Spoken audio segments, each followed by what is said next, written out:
Morning. I hope you've been kind of informed of the rules. That I'm going to try to get as many, if not all of you, an opportunity to ask a question. But last time we tried this, it was just kind of chaotic, people yelling. So I'd ask that you just kind of be patient with me, pay attention to the questions asked, because sometimes you guys want to ask the same question twice, and you're going to get the same answer. So help yourself get what you can out of this. I'm going to give you one question and a follow-up, okay? But before we get there, I do have some comments. First of all, I want to begin by offering our condolences to our partners at the State Department of Public Safety's tragically lost 2 members last night in a helicopter crash up in northern Arizona. So if you would keep them in your prayers, Colonel Glover and his team, I'm sure, would greatly appreciate it. Along the same lines, I think you all saw last night, I'm trying to speak up, not yell. Apparently I talk soft. We saw last night the family. They just hurt. Understandably so. And so I really want you to know this entire team here, those behind me, and our community are hurting with you. We really just want Mom back. Okay? Right now, we believe Nancy is still out there. We want her home. Our department, the Sheriff's Department, along with all of our partners at the FBI, have been working around the clock. And we just want her home and find a way to get to the bottom of all of this, just as you do. But I have other partners out there who have stepped up, and you've probably noticed them in the last few days, if not the last few hours, and you're going to see more of that. Well, I made a decision to contact our PCRIT team, and those of you not local, that's our Pima Regional Critical Incident Team. It's made up of law enforcement officers from this entire valley.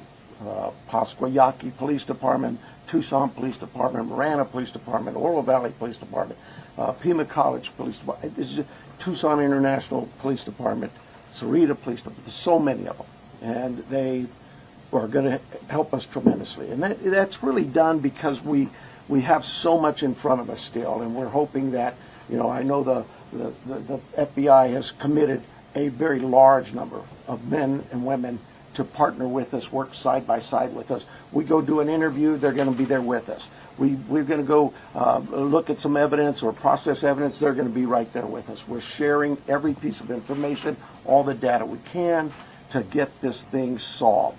And it's important that my partners in law enforcement know and understand their roles, because it is very large, complex investigation with a lot of moving parts.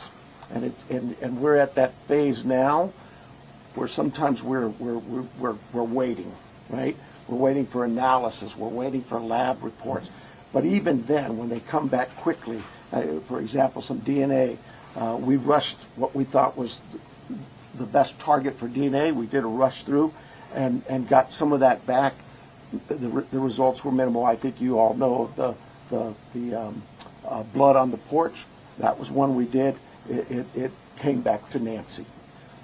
That's what we know. But there's still more items that have been submitted. We just haven't got them back yet. But in the meantime, we're not just sitting on our haunches waiting. We do have a number of leads coming in, and that's why we brought in the FBI for one, but PCRIT as well, to be able to get out there and handle these leads as they come in as quickly and as expeditiously as we can. And every single lead is looked at, every one of them. And so we're gearing up. You probably have some questions about what you've seen in the last couple of days. I'll gladly answer those at that time. But it really is about getting our partners out there. To be fair, when we went to that scene the first night, Saturday night, it was just us. Since then, the FBI and others have asked, can we go and see it as well? And that's what you've been seeing. But it is a very important case to not just me and my team, but this entire community, all of our law enforcement partners. Suspects. I know there's been a lot out there about suspects, and I want to be very clear. At this time, we have not identified a suspect or a person of interest in this case. We are working our best to do that. But to be clear, we have nobody of interest or any suspects that you would consider a prime suspect. We're just not there. We're not there yet. The timeline, I think we've got it on the board, do we not? This is a timeline that we have been able to develop with some of the things that we've had processed. Various pieces of electronics that we've gathered. And you look at some of this, and I know you're going to say, well, why did it take you so long to get this to us, Sheriff? Well, because one thing, it's got to go out and be processed at different lab sites, and sometimes that stuff comes back to us, and like you, we have questions. And we say, wait a minute, what is this about? What about this? Could it be that? And so it's sent back, or it's sent somewhere else. So, and that's happening with all of the things we see, that process, that review, and that questioning of, all right, what is it we're looking at?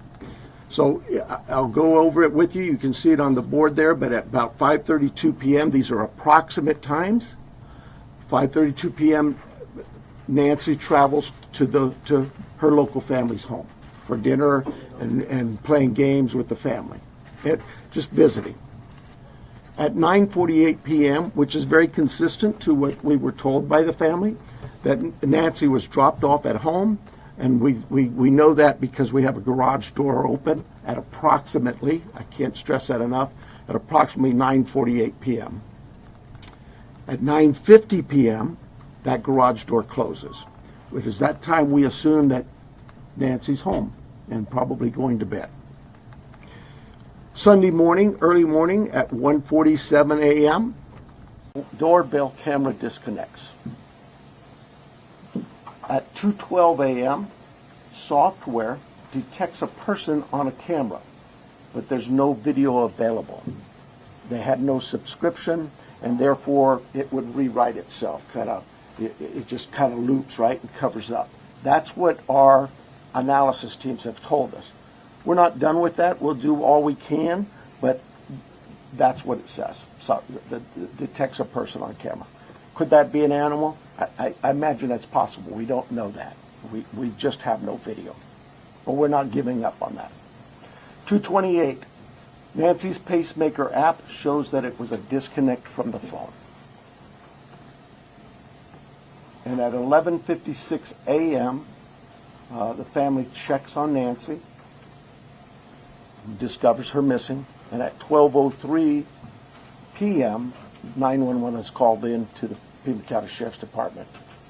I believe it's about approximately 10 minutes later, 12 minutes later, our patrol teams arrive, they see the scene, and we start our response with our search and rescue teams and our detectives from homicide and various units. In fact, every unit here, I think somebody questioned, how come there's an ICAC member out here, or this member?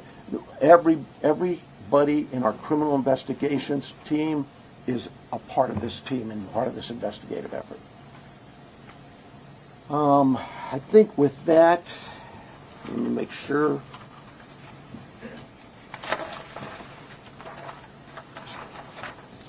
Now, I want to clarify some things that I may have already done, but yeah, I've gone over with the blood at the front door, the doorbell camera.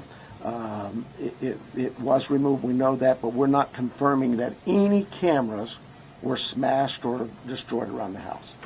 I don't know where that came from, but that's something we're not confirming.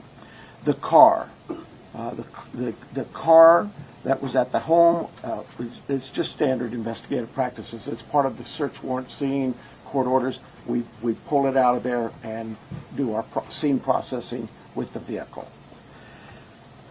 Uber, we did speak to a driver because Nancy, we learned, had been taken the Uber to the family residence, the daughter, for dinner. And we located that driver and spoke with them and got that information. You guys got this, I think, conducting follow-up. I think you said somebody had mentioned that they saw a team out there again last night or yesterday, and that's just, again, what I was talking about before. Our partners wanted a chance to see it and examine things themselves, and more importantly, it's just we're constantly following up on things and go, hey, what about this? So we want to go back and check on some things.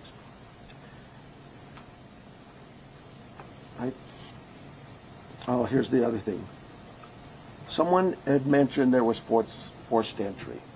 I have no clue where that comes from. We have been very consistent. We are not discussing that at all, whether it's forced entry or not forced entry. That is something we're just not discussing. So I don't know where anybody got that information. I think I am about done with my piece of this. I'm going to bring up here Heath Yankee, and I think you know him. John Edwards is the assistant agent in charge with the FBI here at the Tucson office. Heath Yankee is the special agent in charge for the state of Arizona out of Phoenix, and he will come up and speak.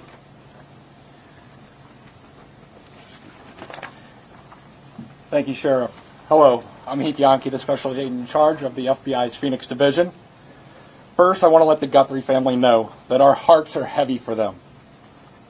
After seeing your message last night, it is clear that you and your family are in pain.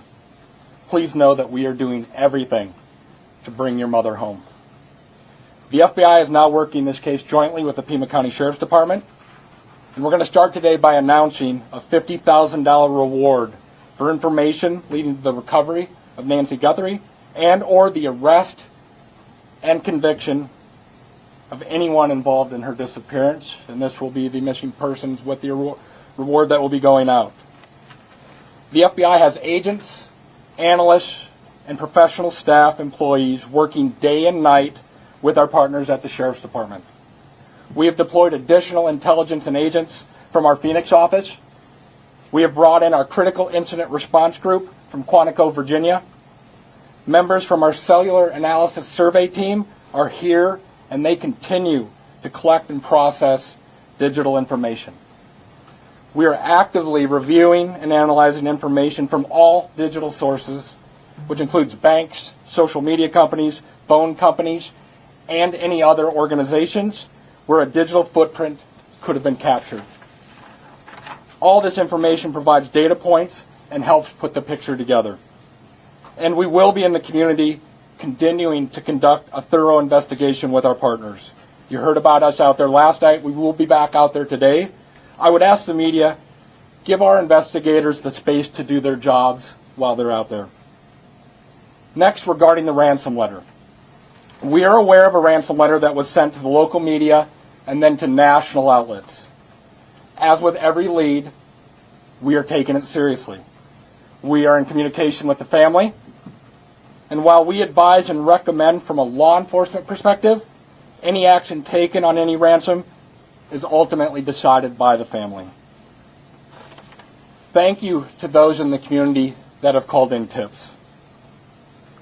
For anyone out there that may have information, no matter how small you think it may be, please report it. You can do so by calling 1-800-CALL-FBI or online at tips.fbi.gov. My next message is to those imposters who are trying to take advantage and profit from this situation.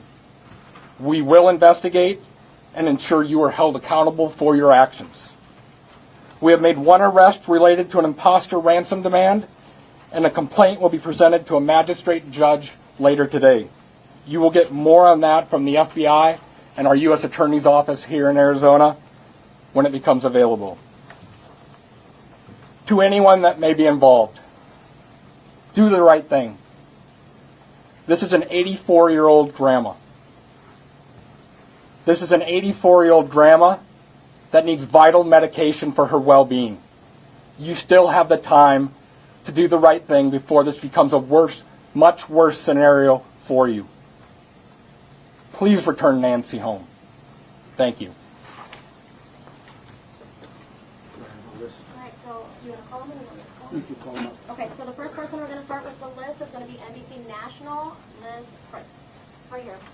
Can you walk us through that timeline from when you believe, if you look at this here, from 147 to 228, what you think happened there, and what particular software would have detected somebody on camera? Yeah, I don't. I know we know the software that was there. But I'm not. I'm sorry. I'm just not in the weeds. I know that. Think of your doorbell cameras. Somebody walks up. My wife's. If I walk up, she gets an alert, and it's usually something like that. A person's detected. So to understand them, follow one, does that mean that it was about a 45-minute span that the suspect or suspects would have been on the property? And then also, does this essentially mean that you cooperated with the tech companies and you can officially say that no surveillance video is available from the home? We know that the tech company that we sent that camera off to, yes, they've said they've run out of ways to recover any video. Next was that about person, 45 next minutes? person is going to be ABC News, Aaron Katersky. Yeah. I'm sorry. Was what 45 minutes? Can we say it's about a 45-minute span that somebody would have been on the property then, from 147 to 228? Yeah, I think those times speak for themselves, and it is about, like I say, those are approximates. So yes. I'm sorry. Who was next? Did you Aaron say? Katersky, ABC News. Hi, Sheriff. Thanks very much. Is there information that you are purposefully withholding because of the active investigation that might be leading you in a particular direction? You know, this is no different than any criminal investigation that we conduct here. Law enforcement has conducted investigations since 1865 here in Pima County. We're always mindful of what it is that's in front of us and what we should release and can release. There's legal guidelines that guide us, but there's also strategy too. So, I'll leave that for you to determine. Now that you are having such an injection of manpower from the Pima Critical Incident Team and the FBI, would you slow to bring that in at the outset? Should all of these resources been brought to bear sooner? I guess that it's Monday morning quarterbacking. I do it all the time, so you have the opportunity to do it for me. I'll take that hit. CBS News, Jonathan Migliotti. Sheriff, over here, has there been any proof of life, and has there been any sign of life? I'm going to, anything to deal with the ransom notes and that, I would defer to the FBI, but no, to my knowledge, we're still looking for Nancy. And for my follow-up question, if I can speak with the special agent, what was it about this apparent ransom note that now 3 days on you first haven't been able to validate, and second, it warranted informing the Guthries of its existence? So the ransom note that was sent out there, obviously every lead in this case we are taking extremely serious. But not given everyone is presented to the family. Why this one? Because this was the ransom that came in and it had facts associated with a deadline, with a monetary value they were asking for. And so at that point, what were some of those facts, if you can, because there's been a lot of speculation, as you know, if you can set the record straight. yeah, the ransom itself, one talked about an Apple Watch and one talked about a floodlight. We're not going to go into specifics. It's very important that we keep this investigation moving forward, and we don't want to put more facts out there that others then can use to try to profit from this. Who else would know, who else would know about CNN, an next, Apple Watch? Ed Lavandera. Hey, Agent, I want to follow up with you real quick on that. There have been, as far as we know, I think 3 ransom notes so far, 1 arrest. Are they all different? Do you think there's different authors behind all of them, or? So the one that went to the media is the one we were currently investigating and working on. The imposter that I talked about, where an arrest was made early this morning, that there will be more information. We believe there's no evidence to connect this to Nancy's case. It was someone that was trying to profit from it, a total imposter. And Sheriff, you started off the press conference by saying you believe that Nancy is still out there. Do you have reason to believe that she's still out there alive, or are you fearful of the worst case scenario here, that she won't be found alive? Well, I'm certainly fearful of that. I think we all are. But it is, we operate from a position that until we know she's out there, she's alive, and we're going to continue thinking that way until we find her. Fox Digital, Mike Reese. Yeah, sir. Mike Reese from Fox Digital. Sheriff, you said you've identified no suspects. Have you ruled out anyone she was with on Saturday night? You know, we've talked to so many. I'm sure that my investigators have feelings about this one's clear or this one isn't. But no, I wouldn't say anybody's ruled out yet, because what if I rule you out and then later I learn something else? No. So my follow-up, you mentioned that you don't know where the recording of a forced entry came from. Do we know how whoever did this got into her house? That I would not discuss with you anyway. Fox News, Paul Morrow. Question for Agent Edwards, if I may. Agent Edwards, will the Bureau be submitting the DNA for investigative genealogical investigation relative to maybe hitting a relative, somebody, if you will? I would say the DNA aspect of this case is being handled by the Pima County Sheriff's Department right now. However, should we get to that point, yes, that would be an option for the FBI to assist. And a quick follow-up, does the ransom note that you're working establish any communication protocols in it?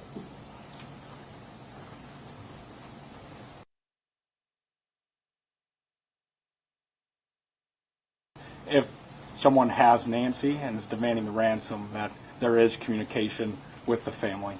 We talked about has been no proof of life, and there was no other demands within that letter. So they're still waiting for communication. ABC affiliate, Ashley Holden. Right here, Ashley Holden. When you say the doorbell camera was disconnected, do you believe that that camera was taken? We do not have it in our possession. We've not located it. And then a follow-up. I know that we've been hearing a lot about ransom notes. We were also hearing in that video that was put out by the Guthrie siblings, and I don't know if this is a question for the FBI or yourself, but the challenges of seeing an image and knowing that it's real.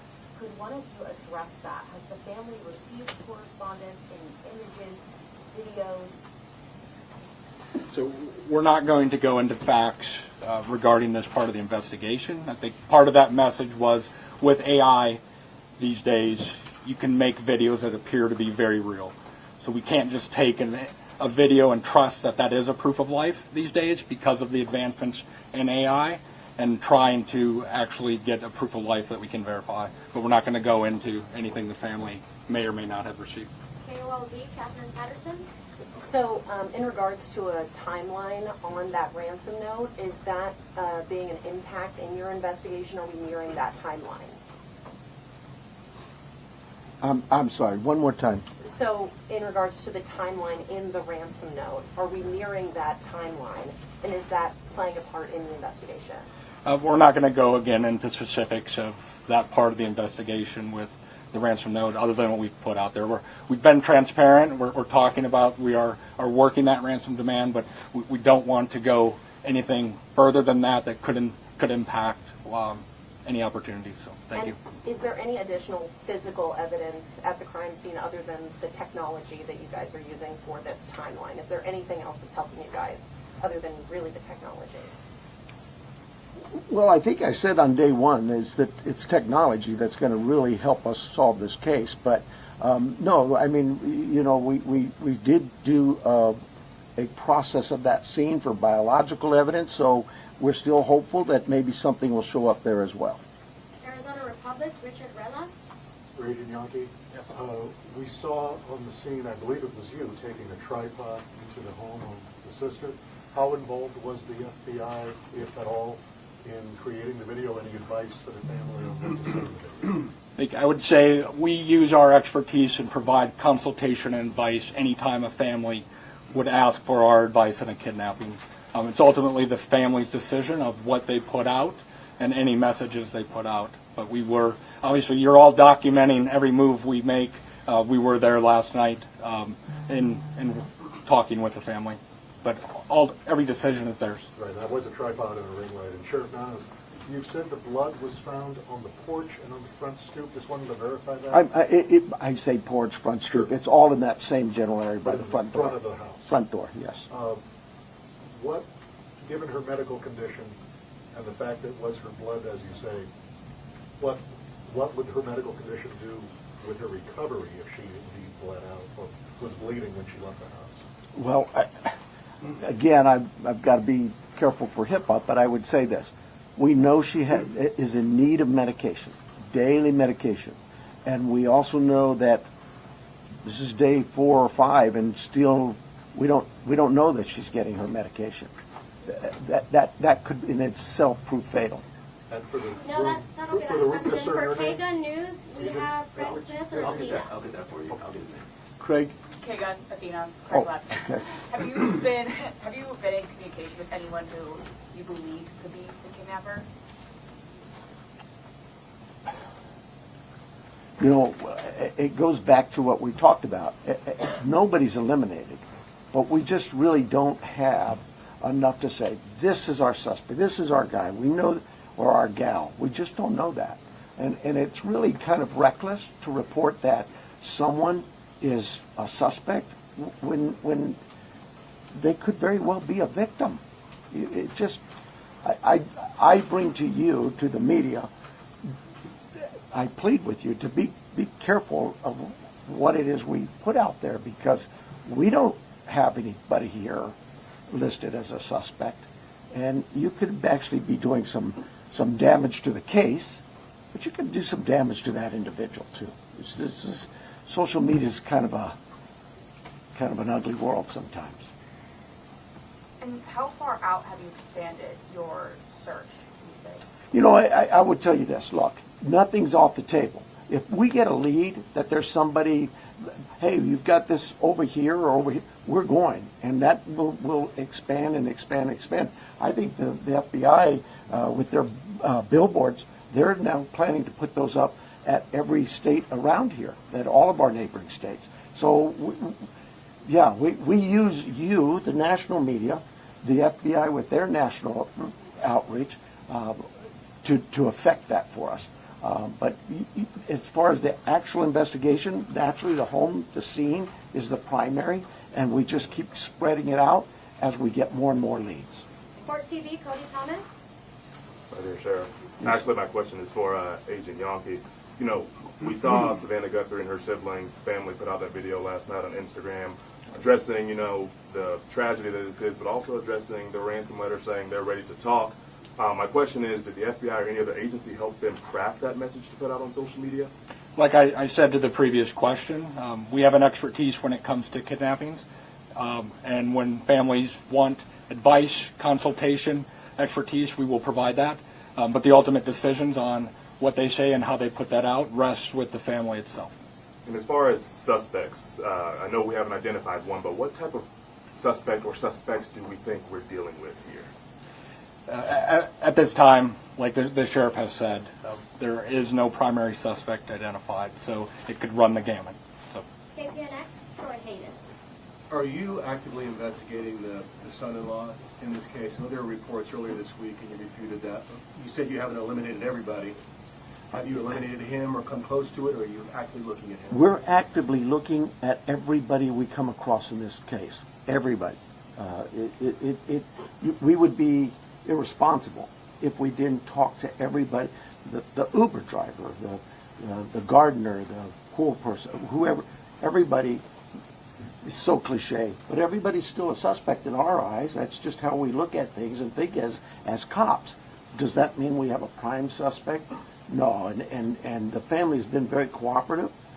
They've done everything we've asked of them, and we want that relationship to continue. And sometimes people can be mean out there, and that can really harm us and harm our efforts. Did you find blood anywhere else in the home besides the porch? The only DNA evidence we've got back is on the porch. We prioritize things and we rush things, and those items we put out to a lab to rush it. And even then, it's 2, 3, 4 days. The other items could take 10 days, 20 days. But we saw the importance of that blood. He came back to Nancy. So it was and only there, it wasn't anywhere else in the house? I don't know that. We processed the house for biological evidence, and we've not gotten anything back. Newsmax, Sarah Williamson. Hi there. My question is just piggybacking off our colleagues here about how far this search has gone. When it comes to doorbell cameras, you say technology plays a critical role in this. Have you been actively door knocking the neighbours and businesses and collecting those doorbell cameras? And is there anything that has come up there, and how far is that? I can't tell you whether things have come up or not, but we have door-to-door. I think we're still doing door-to-door, not just in that neighborhood, but other neighborhoods. Just as leads come in and take us somewhere, we're going to do those things. Okay, and just to follow up as well in regards to the video that was released by Nancy Guthrie's children last night, just to clarify, that was not coordinated with any law enforcement beforehand, and that you hadn't seen that video before it was released? The FBI is handling all things with the ransom. I think the answer was yes, we were there. The media was there.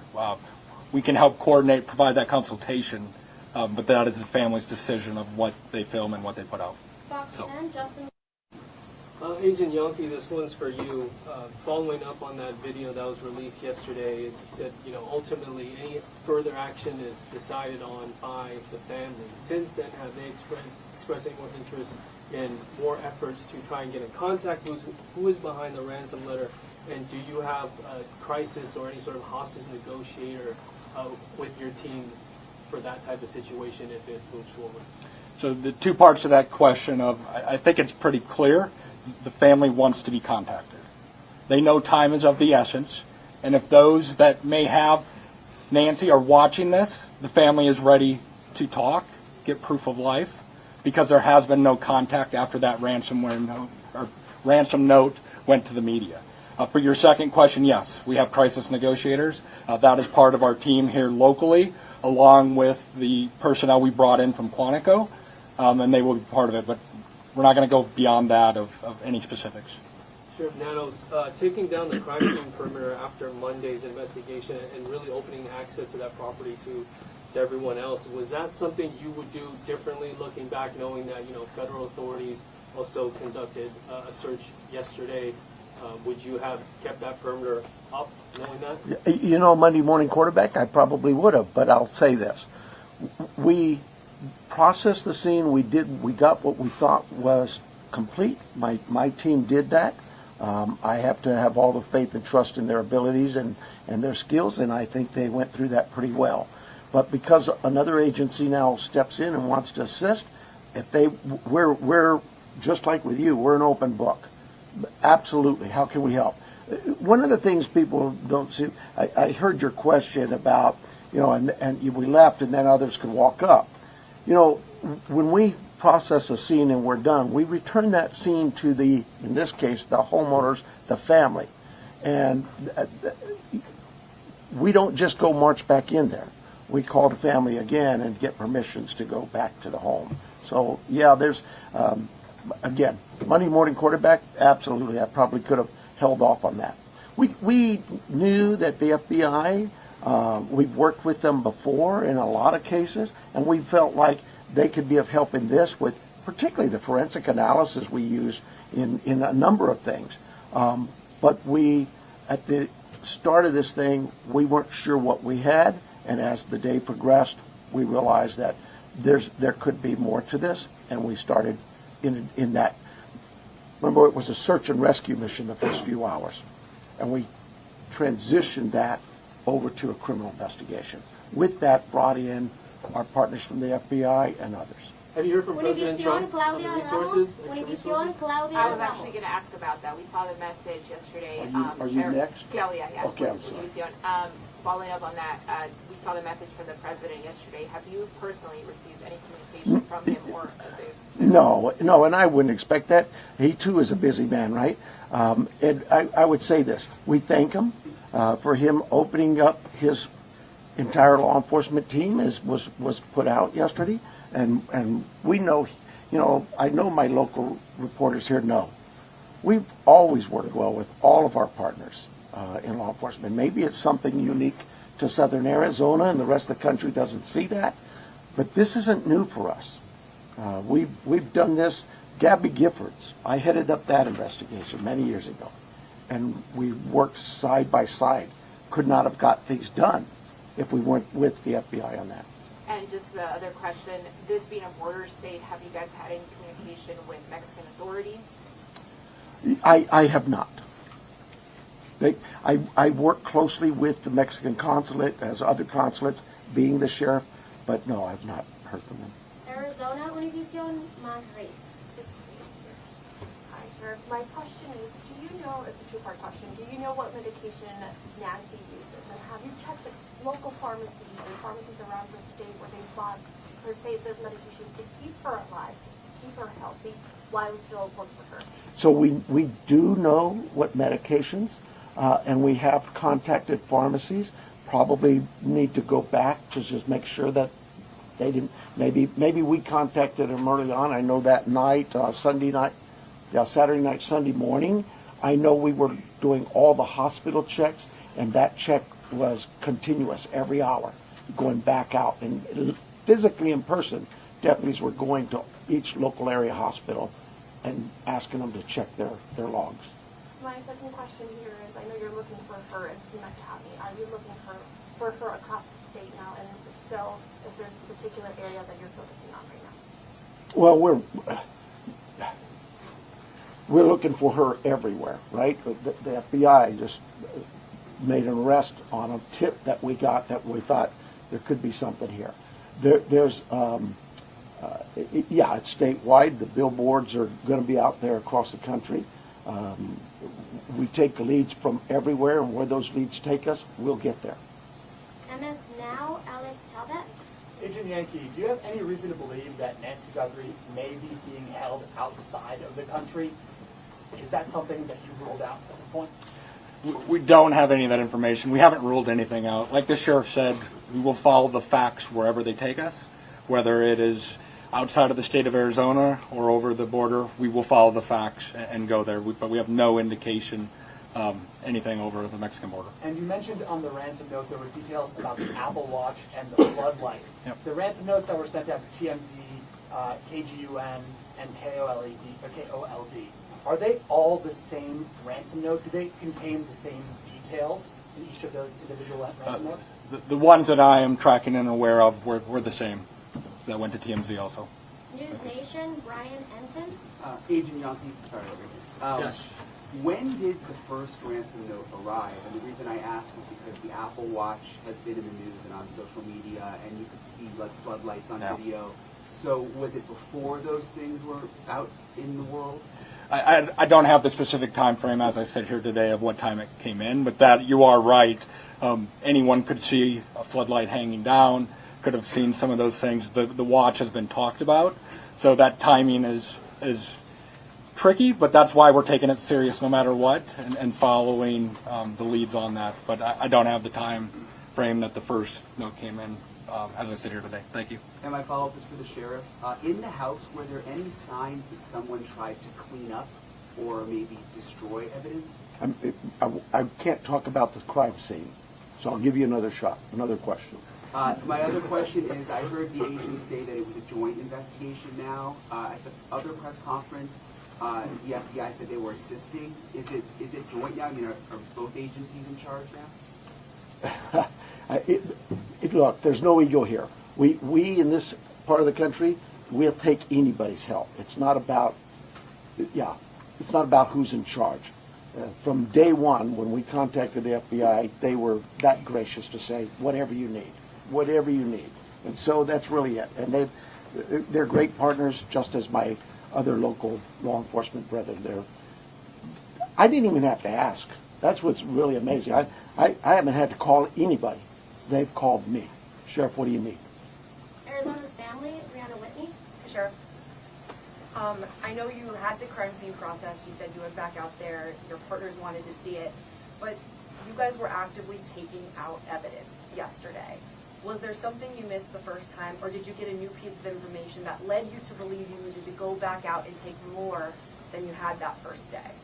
I know that we get information that will come, and this is just any crime scene that we're looking at. We may go out to a crime scene and think we've got it all, go analyze the evidence, and something comes back and says, hey, did you check this? We're not going to just say, oops, and not go. Absolutely. In this instance, it really was the FBI just wanted to go, hey, can we take a look at it? Are you worried about that being contaminated at all because there was people in that? You know, I'll let the courts worry about that. We will certainly be open to the courts of anything that's been removed from that house, and we follow the rules of laws. We get court orders and go back and reapply for another warrant if need be. All of those things we're very careful of. Arizona Public Media, Lynn Boyd. Ellen Boyd over here.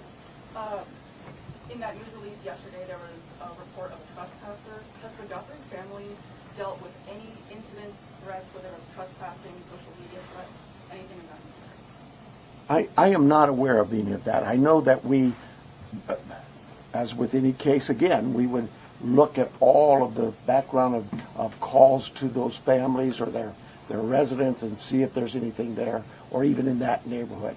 Those things have been looked at. I don't know of anything that was reported in even the last 30 days or 60 days. Nobody's come to me and said, hey, next door you had a burglary. Follow up for the neighborhood where Nancy's home is. Can you give any more details on that trespassing incident? I don't have them. Telemundo, Jesus Gonzalez. It's for the FBI. I just have a question. Can we confirm if the FBI director is coming for investigation? Yes, Director Patel is being briefed several times a day on this investigation back in D.C. He does have a trip scheduled to Tucson that was pre-scheduled before this, but he is receiving consistent and constant updates from our team here. He's coming today? He is not coming today.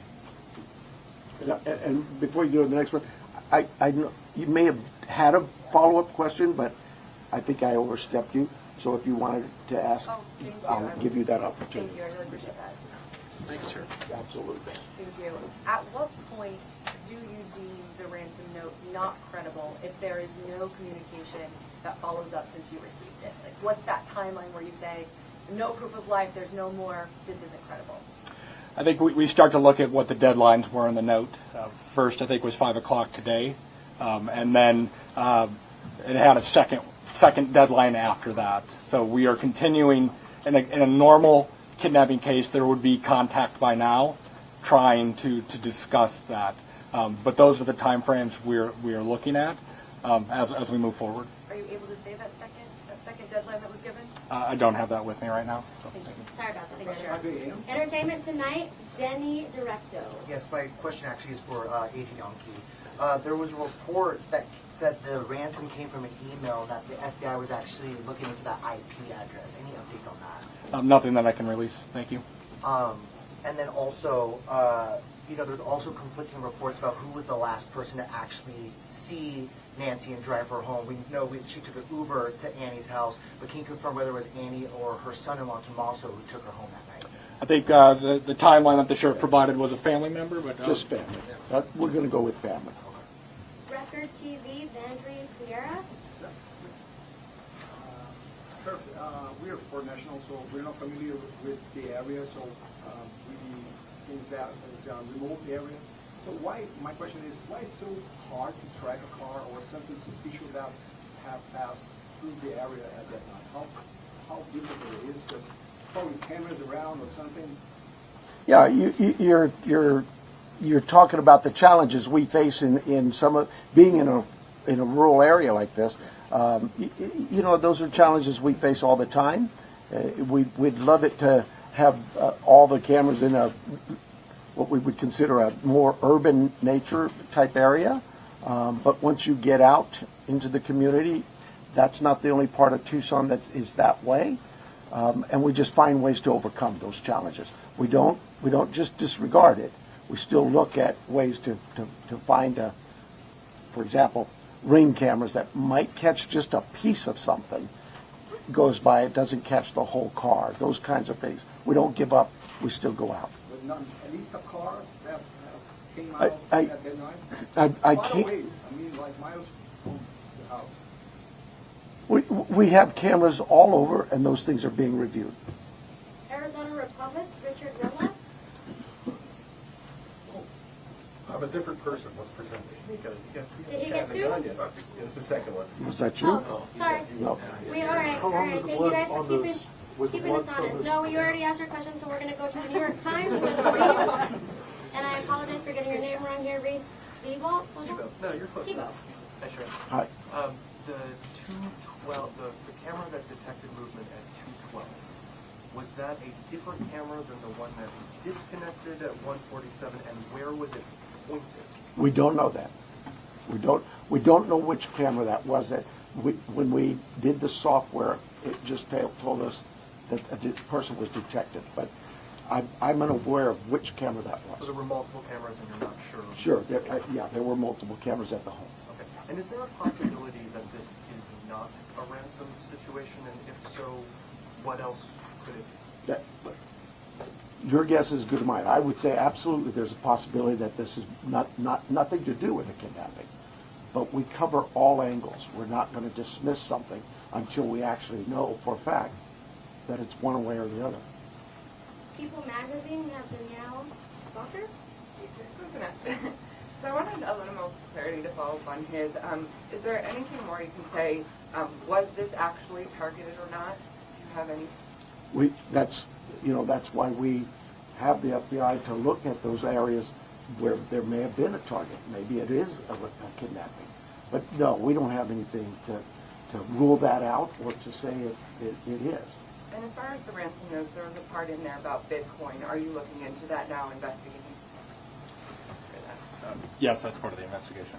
Can you go and elaborate any further if you found anything, or if there's any ties, or any suspects tied to that Bitcoin? There is not at this time. Associated Press, the Joe Golden Bear. Hi, Sharon. Just to follow up to a You're prior- Joe? I'm sorry? You're Joe? Golden Bear. Oh, I thought you said Joe. Okay. Just to follow up to a prior question, you had said early in the investigation that authorities don't believe Nancy Guthrie was targeted. Why don't authorities think that Nancy Guthrie was targeted? Who said that? Who said they didn't You had think said she? that early in the investigation. Boy, if I said I absolutely misspoke. I've never thought she was or wasn't targeted. We've always believed that is certainly a possibility. I mean, you'd be silly not to think that.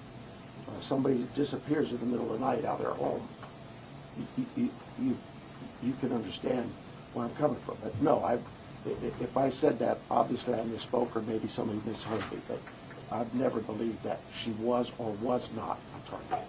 Is there anything more specific you can say about what you believe the motive to be for this kidnapping at this time? Motive's always going to be a question, and we'll know more as we go what that motive is. But right now, my guesswork is as good as yours. And then we also have the final one will be from KPOA here in Tucson, Monica Garcia. Okay, so let's talk about that 5 p.m. Did you say 5 p.m. deadline today? Is that the deadline? Oh, maybe that's for the FBI. Can you just give us some sound on that? Because that's a big deal. That's within hours about that 5 p.m. deadline per the ransom note.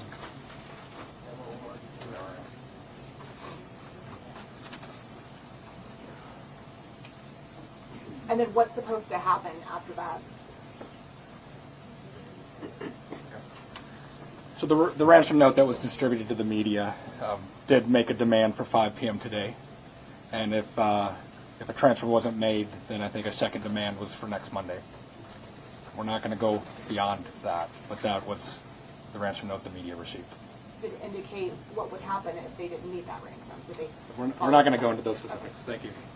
5 p.m. Eastern, I'm sorry, I know it's not Arizona. It's 5 p.m. I don't. It's 5 p.m. And then, sorry about that. Inside Edition, Jim Murray.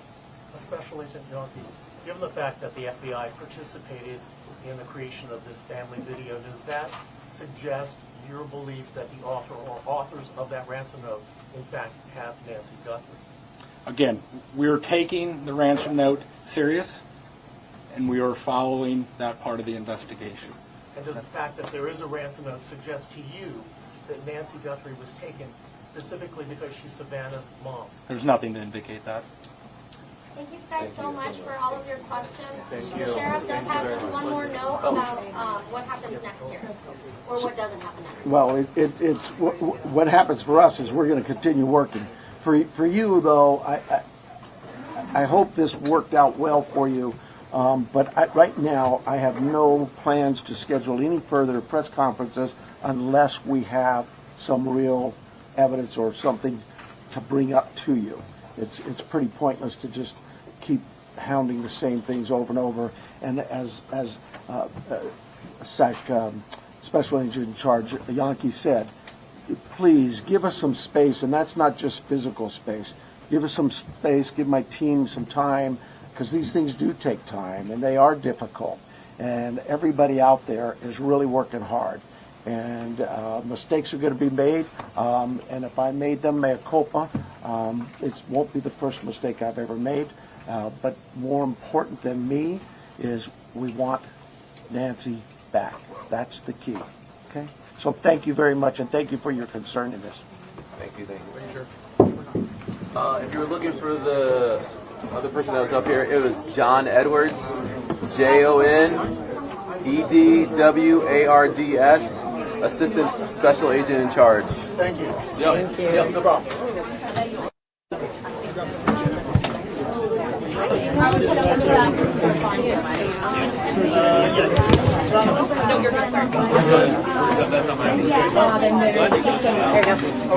Yeah.